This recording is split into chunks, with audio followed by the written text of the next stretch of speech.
بسم اللہ الرحمن الرحیم۔ ناظرین السلام علیکم۔ ناظرین، کئی دنوں سے جب سے وزیر اعظم پاکستان عمران خان نے ایک ٹرکش ٹیلی ویژن کو انٹرویو دیا ہے کہ جس میں تحریک طالبان پاکستان کے ساتھ بات چیت کے حوالے سے بات کی گئی ہے کہ بات چیت چل رہی ہے، کافی اس پہ بحث ہو رہی ہے۔ میں آج کی ویڈیو میں یہ بات پرائم منسٹر سے پہلے وزیر خارجہ نے بھی کی تھی اور پریزیڈنٹ آف پاکستان نے بھی کی تھی۔ یہاں پہ میں ایک بات کہنا چاہتا ہوں کہ وزیر اعظم یا خواہ وہ پولیٹیکل قیادت ہو خواہ وہ عسکری قیادت ہو، تحریک طالبان کے ساتھ بات چیت کرنے کے حوالے سے کچھ باتیں کلیئر ہونی چاہیے، قوم کو بتانی چاہیے، کیونکہ اس قوم نے گزشتہ ایک دہائی سے تحریک طالبان پاکستان کے ہاتھوں جو مصیبتیں جھیلی ہیں، میرے خیال میں وہ انپریسیڈنٹڈ ہے، خواہ وہ فوجی ہے، خواہ وہ ملیشیا کے، خواہ وہ پولیس ہے، خواہ وہ عام آدمی ہے، مطلب ہے کہ ایسا گر نہیں ہوگا۔ ہزاروں کی تعداد میں بے گناہ لوگ جو ہے، جوانوں کو، بوڑھوں کو، بڑوں کو، عورتوں کو، بچوں کو مارا گیا ہے، تو ایسا نہ ہو کہ وہ پرانے زخم جو ہے وہ دوبارہ تازہ ہو جائے اور عوام جو ہے بجائے اس کے کہ جو ایک بہت بڑی مطلب ہے کہ کوششوں کے بعد جو ایک بیانیہ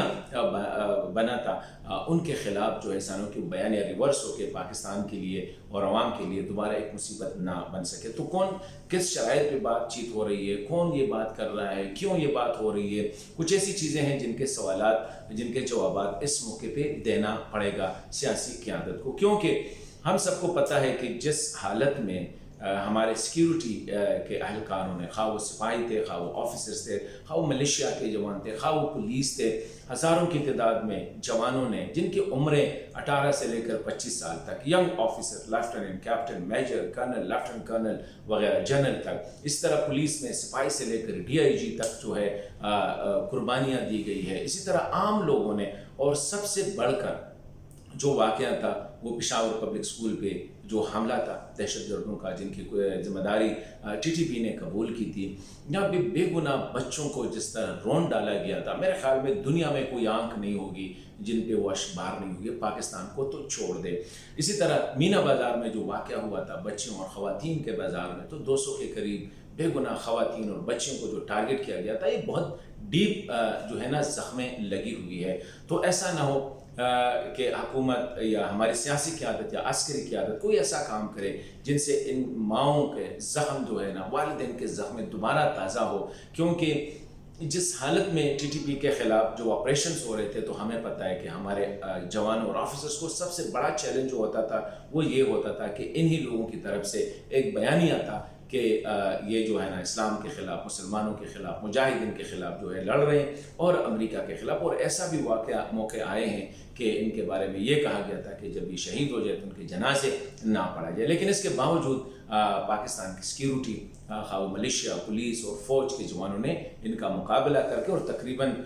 60 سے لے کر 70,000 جو مربع کلومیٹر کا علاقہ ان کے ہاتھ میں چلا گیا تھا، ان کو ریٹریو کیا گیا، ان کا صفایا کیا گیا ہے، اور یہ فلش آؤٹ کر کے افغانستان چلے گئے۔ اب دوبارہ اگر ان سے بات چیت ہو رہی ہے تو کیا ضرورت پڑی ہے؟ یہ سوالات ہیں، کون سے شرائط پہ، کس طرح ان کو ایڈجسٹ کیا جائے گا، کیا ان ساری چیزوں کو معاف کر دیا جائے گا؟ ان باتوں کے جوابات عوام کو، اسپیشلی ان ماؤں کو، ان والدین کو جن میں ینگ آفیسرز کے مائیں شامل ہیں، ینگ پولیس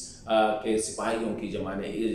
آفیسرز کے، ان کے بچے، ان کی مائیں، ان کے والدین، ان کے یہ جوابات ہمیں پہلے دینے ہوں گے۔ ایسا نہ ہو کہ ہم دوبارہ زخموں کو تازہ کر کے، جن کے بارے میں یہ تھا کہ یہ NDS اور یہ RA اور یہ CIA کے ایجنٹ ہے، اور بہت مشکل سے ان کے خلاف جو بیانیہ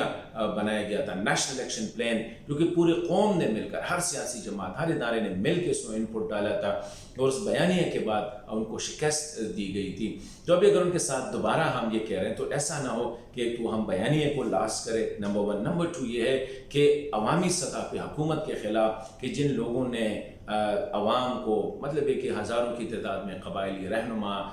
ہمارے جو ہر سیاسی جماعت، جرنیل سپاہی سے لے کر جرنیل تک ٹارگٹ کیا گیا، اس طرح پولیس سپاہی سے لے کر جو ہے نا DIG تک، AIG تک جو ہے ان کو ٹارگٹ کیا گیا ہے۔ تو ان سوالوں کے جواب پہلے ہمیں دینے چاہیے، عوام کو دینے چاہیے۔ دوسری بات یہ ہے کہ افغانستان کا اس میں کیا کردار ہے؟ ابھی تو وہاں پہ طالبان کی حکومت ہے، کیا طالبان ہمیں دباؤ میں ڈال رہے ہیں کہ ان کے ساتھ بات چیت ہو جائے؟ آیا طالبان نے یہ بات کی ہے کہ افغانستان کی سرزمین پاکستان کے خلاف کوئی دہشت گرد تنظیم استعمال نہیں کرے گا۔ اگر یہ بات ہے تو پھر میرے خیال میں، اور دوسری بات یہ ہے کہ ہمارا یہ جو ٹی ٹی پی ہے یہ افغان طالبان کے امیر کو اپنا امیر المومنین سمجھتے ہیں، تو میرے خیال میں ایسے موقع پہ پھر افغان طالبان پہ دباؤ پڑنا چاہیے کہ ایک تو ان کی طرف سے ایک بیان آنا چاہیے کہ جو ہمیں امیر المومنین سمجھتے ہیں امراللہ ہیبت اللہ صاحب کو، تو پھر ان کے احکامات پہ عمل بھی ہونا چاہیے، اور وہ ایک اعلان کرے کہ پاکستان کے خلاف جو دہشت گردی کرے گا وہ ان سے کوئی واسطہ نہیں ہوگا۔ اسی طرح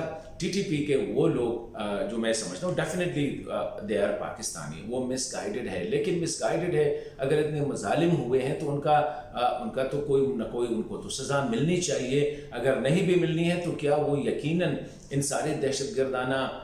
مائنڈ سیٹ کو چھوڑ کے وہ سوسائٹی میں مین اسٹریم ہونا چاہیں گے یا نہیں؟ اس طرح بہت سے سوالات ہیں، تو میں سمجھتا ہوں کہ ان پہ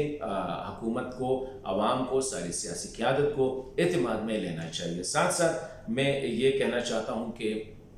اس خطے میں جو نئی ارینجمنٹس ہو رہی ہے وہاں پہ جو بہت سے ممالک ابھی بھی ہے جو کہ پاکستان کو ڈیسٹیبلائز کرنا چاہیں گے، تو ایسا نہ ہو کہ اگر ہم ان کو اسیمیلیٹ کر کے سوسائٹی میں اور وہ دوبارہ واپس جو ہے اپنے کارروائیوں میں، کیونکہ مطلب ہے کہ 20-25 سال سے ان لوگوں نے تو یہی کام کیا ہے، تو اس میں بہت سی چیزیں ہیں، اور آخر میں یہی کہوں گا کہ سب سے اہم کام جو ہے عوام کو اعتماد میں لینا ہوگا، پورے قوم کو اعتماد میں لینا ہوگا، ساری سیاسی جماعتوں کو اعتماد میں لینا ہوگا، سارے اداروں کو اعتماد میں لینا ہوگا، تاکہ جو بھی فیصلہ ہو سب ان کو ایکسیپٹ کرے اور سب کے لیے وہ ایکسیپٹیبل ہو۔ ادروائز اگر یہ نہ کیا گیا تو میں سمجھتا ہوں کہ نقصانات زیادہ ہو سکتے ہیں بجائے اس کے کہ فائدہ ہے۔